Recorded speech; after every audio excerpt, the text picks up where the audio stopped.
Le retour de Palpatine était une bonne idée. Si la postlogie Star Wars a fait et continue encore de faire parler d'elle, ce n'est malheureusement pas parce qu'elle a mis tout le monde d'accord. En effet, depuis la sortie du Réveil de la Force en 2015, les débats ont été nombreux et ont porté sur tout un tas de sujets, chacun ayant son opinion complètement différente de celle des autres à donner. Et parmi ces nombreux débats, le plus récent en date concerne certainement le choix assez curieux, audacieux ou bien peut-être feignant de faire revenir rien de moins que l'empereur Palpatine, l'antagoniste principal des 6 premiers opus originaux, pour venir conclure définitivement cette saga Skywalker. Alors on ne va pas revenir sur le pourquoi du comment pendant des heures. Lorsqu'il a dû reprendre les rênes de cette trilogie, les exécutifs de chez Disney et Lucasfilm n'ont laissé que peu de marge de manœuvre au pauvre J.J. Abrams qui a tenté de faire ce qu'il a pu pour mettre un terme définitif à cette nouvelle histoire Star Warsienne made in Disney. Et la tâche était pour ainsi dire quasiment impossible. Son prédécesseur, Rian Johnson, a fait mourir l'équivalent du Big Boss des méchants et laissé les gentils dans une situation terrible proche de l'implosion. Si bien que l'épisode 8 pousse l'épisode 9 à devoir être une toute nouvelle trilogie à lui tout seul. Et c'est ce qui provoque selon moi cette sensation d'une trop grande densité pour cet ultime opus, qui est véritablement marqué par des problèmes de script et de facilité scénaristique en tout genre, qui auraient certainement pu être évités si on avait daigné leur laisser plus de temps.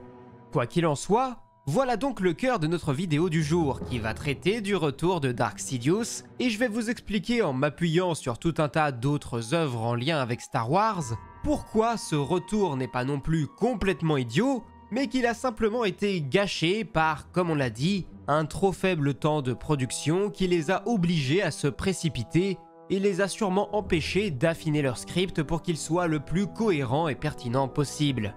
Mais si vous le voulez bien, nous allons pouvoir commencer. Bon déjà, pour aller au plus simple, on pourrait dire que le retour de Palpatine après le retour du Jedi, ça n'a rien de nouveau. En effet, au début des années 90, Lucas accepte de commissionner des auteurs, que ce soit de romans ou de comics, pour étendre son univers à sa place, bien qu'il garde bien sûr toujours un œil très attentif à ce qui est produit, mettant même son veto sur certains éléments. Celui-ci ayant bien sûr retenu la leçon du triste Holiday Special qui avait été produit sans qu'il n'ait pu avoir vraiment son mot à dire sur le résultat final. C'est ainsi qu'entre dans la danse le regretté scénariste Tom Veitch et le dessinateur Cam Kennedy, qui nous présente Dark Empire, un comics pouvant faire office de suite au retour du Jedi, dans laquelle les héros de la rébellion découvrent que l'Empire est de retour en force, grâce notamment à un clone de l'empereur, car en effet, quelqu'un d'aussi intelligent que lui aurait forcément toujours eu une roue de secours, et le concernant, il se serait donc fait cloner, et puis s'il lui arrivait malheur, il n'aurait eu qu'à faire traverser l'espace à son esprit pour reprendre possession de l'un de ses corps pour reprendre les commandes de son empire.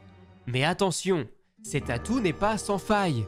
La puissance dans le côté obscur de Sidious est telle qu'un corps artificiellement créé n'est pas en mesure de soutenir un tel pouvoir éternellement, ce qui provoque la dégénérescence de ses clones de façon extrêmement rapide. Alors après, on aime ou pas l'idée d'un retour de l'antagoniste principal. Personnellement, je suis plutôt contre, mais force est de reconnaître que quand la chose est bien amenée, justifiée et cadrée, ça a au moins le mérite d'être recevable. Et c'est peut-être aussi là la plus grosse faille de ce retour précipité dans l'ascension de Skywalker. Ce retour de Palpatine n'est ni préparé, ni justifié, ni cadré. Le film tente bien d'esquiver la question, mais en agissant ainsi, il ne fait que créer plus d'interrogations chez le spectateur, qui en vient forcément à croire que les gens qui ont fait le film n'ont eux-mêmes pas la moindre idée de comment justifier ce retour inattendu. Et pourtant, Dieu sait que l'univers de Star Wars est grand, très grand, et les réalisateurs ou scénaristes ne se privent pourtant que rarement d'aller piocher des éléments à droite à gauche quand ça leur chante pour venir agrémenter leur production. Je vais donc ici vous proposer à mon tour 2 exemples d'histoires de Seigneur Sith, mais il y en aurait sûrement bien plus, qui ont continué d'œuvrer après leur mort et dont Lucasfilm aurait pu s'inspirer pour améliorer le retour de Palpatine. Pour commencer, nous avons le cas de Freedon Nad. Celui-ci était un très ancien Seigneur Sith qui a pu régner pendant un temps sur la planète Onderon où son esprit est resté pour hanter les lieux après sa mort. Et lorsque son mausolée reçoit la visite d'un Jedi un poil trop ambitieux, Celui-ci n'hésite pas à lui livrer certains de ses secrets, bien conscient que l'homme qui lui rend visite avait déjà fait le pas de trop sur la voie terrible qui le mènerait au côté obscur. En lui partageant les arcanes du pouvoir des Sith, Freedon Nadd comptait bien pervertir l'esprit de ce dénommé Exar Kun et le pousser à franchir l'ultime barrière. Pour cela, il piège son visiteur sous des gravats, ce qui le blesse gravement.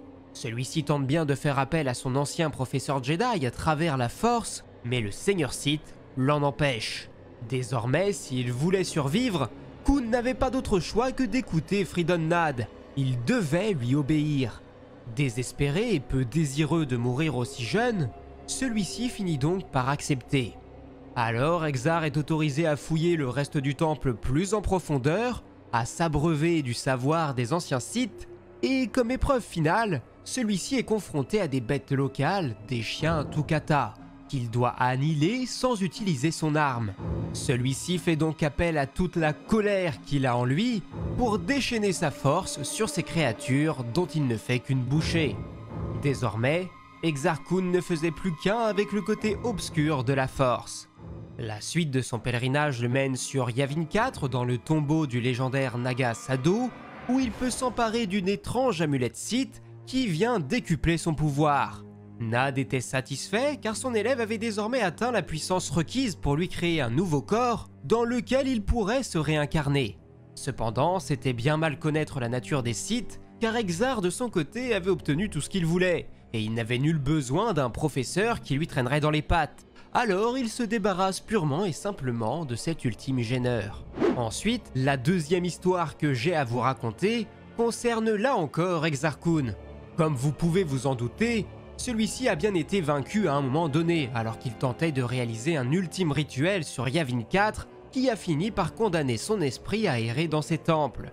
Mais si vous êtes connaisseur du Legends, vous savez que c'est ici que Luke Skywalker, après le retour du Jedi, a décidé de fonder sa nouvelle académie. Et fort malheureusement, certains de ses élèves vont faire cette rencontre infortune. En effet, des millénaires après sa disparition, l'esprit d'Exar est réveillé lorsqu'il commence à s'intéresser à l'un des élèves les plus prometteurs de Luke Skywalker, un certain Gyp Duron, qui tombe malgré lui sous son influence. Tandis qu'Exar, de son côté, commence même à apparaître dans les rêves de Skywalker en prenant l'apparence de Vador, qui implore son fils d'étudier l'héritage des Sith. Petit à petit, l'esprit de Luke aurait été embrumé au point qu'il finisse même par tomber dans une sorte de coma, lui rendant impossible de se réveiller. Ses apprentis auraient donc dû se débrouiller seuls pour faire face au Seigneur Noir qui aurait tenté de pervertir nombre d'entre eux. On a donc un combat qui a lieu sur différents plans d'existence absolument épiques, où finalement, l'union de tous les apprentis parvient à repousser les sombres pensées du Seigneur Sith avant de le bannir pour de bon. Bien sûr, tout ça c'est qu'un très gros résumé, je vous invite à aller voir mes autres vidéos concernant ces histoires. Mais en tout cas, comme on vient de le voir, il y a ici déjà tout un tas d'idées et de pistes qui auraient pu être intéressantes à étudier, à explorer, pour améliorer le retour de Palpatine. Et le pire dans tout ça, c'est que je suis sûr que certaines ont vraiment été étudiées, mais qu'ils ont au final voulu aller au plus simple, au plus vite, pour des raisons qui leur sont propres. On le voit bien d'ailleurs dans certains concept art, notamment ceux où Kylo Ren se serait rendu dans une Coruscant abandonnée, habitée uniquement par des espèces de chiens obscurs, ce qui me fait beaucoup penser au passage où Exar doit prouver son allégeance aux Sith en les éliminant.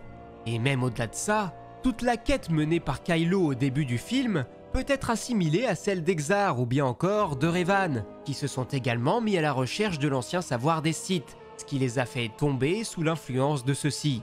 D'ailleurs, dans le script de Trevorrow, qui devait réaliser l'épisode 9 initialement, on nous parle également du fait que Kylo devait rencontrer un très ancien Sith qui lui aurait appris un nouveau pouvoir. C'est exactement le même schéma utilisé à de multiples reprises dans le Legends. Jusque-là, donc, on aurait été pas trop mal. Le problème, c'est qu'ils nous ont fichu d'emblée un Palpatine, certes diminué, mais toujours bel et bien vivant. Son corps est là. Et ça, le spectateur qui ne se contente que du film ne peut pas comprendre le pourquoi du comment, et encore moins quand le film ose sortir ces fameuses phrases. Il semble que Palpatine soit de retour. L'empereur est mort. Une science occulte. Un clonage.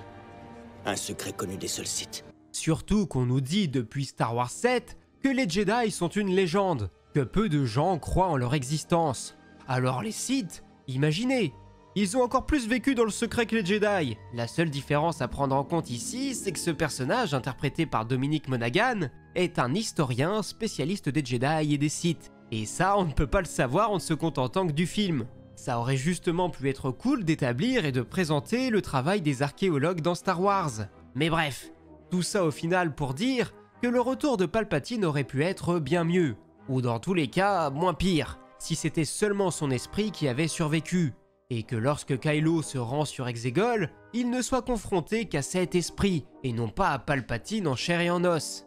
Alors ensuite, il aurait pu y avoir plusieurs possibilités. Soit Kylo l'élimine une fois qu'il a eu ce qu'il voulait, mais je suis pas fan de cette idée, ou alors on reprend plus ou moins la fin du film tel quel, mais Palpatine n'aurait dû apparaître véritablement physiquement qu'à partir du moment où il peut s'emparer du pouvoir de Ben et de Rey. Tout cela aurait pu rendre la chose beaucoup plus prenante, pertinente, et surtout, ça aurait renforcé l'apparition du personnage, qui est déjà très classe dans sa mise en scène, car on sent bien qu'il est plus puissant, plus en forme, mais on l'a quand même déjà vu physiquement avant, donc ça diminue quand même la surprise du spectateur. Et puis je ne peux pas m'empêcher de vous évoquer cette autre faiblesse du script, où Palpatine tente de faire éliminer Rey du début à la fin, alors que son but initial est justement que ce soit elle qui le tue pour qu'il puisse tenter de s'emparer de son corps, notamment via le transfert d'essence, quelque chose d'emprunté aux Legends puisque c'est justement ce que Dark Bane avait tenté de faire avec son apprenti Dark Zana. On en a parlé récemment sur cette chaîne d'ailleurs. Et puis tout ça, c'est sans parler du fait qu'il balance tout son plan à Rey alors qu'elle allait le tuer. Donc pourquoi il lui dit que si elle le fait, ça va se retourner contre elle? Ça n'a aucun sens. On a le méchant qui est sur le point d'obtenir ce qu'il veut, même si ça va à contre-courant de tout ce qu'il essaye de faire depuis le début, pour qu'au final, il gâche tout de lui-même à 3 secondes de son triomphe. C'est vraiment ça le gros point faible du film, qui en soi n'est pas si mauvais. Je trouve personnellement que c'est le film de la post-logie qui fait le plus Star Wars des 3. Celui qui a le plus d'action, le plus d'aventure, le plus d'exploration. Mais c'est aussi malheureusement celui qui a le plus d'erreurs dans son écriture. Et c'est là où on se rend compte d'à quel point la chose est frustrante, car il ne fallait vraiment pas beaucoup plus de travail pour améliorer drastiquement le rendu final. Alors bien sûr, le retour de Palpatine aurait également pu être établi plus tôt. Je pense par exemple à l'histoire présentée dans le roman canon L'ombre des Sith, qui traite de l'aventure vécue par Lando et Luke Skywalker, dont on nous parle justement dans Star Wars 9, et où l'influence grandissante de Palpatine se fait déjà ressentir. Son ombre est déjà là, prête à plonger toute la galaxie dans les ténèbres. Or, dans les opus 7 et 8, rien ne peut vraiment nous préparer à ce retour. Bref, voilà plus ou moins ce que j'aurais à dire à ce sujet, je sais pas ce que vous en penserez, n'hésitez pas à me le dire dans les commentaires, et n'oubliez pas de vous abonner si la vidéo vous a plu. Comme d'habitude, je remercie du fond du cœur tous ceux qui sont en mesure de me soutenir sur Tipeee ou ici via le bouton rejoindre, et pour tous les autres, un message gentil dans les commentaires, ça donne toujours de la force. Bref, moi il ne me reste plus qu'à vous dire à la prochaine pour de nouvelles vidéos, c'était Absolute et que la force soit avec vous, ciao.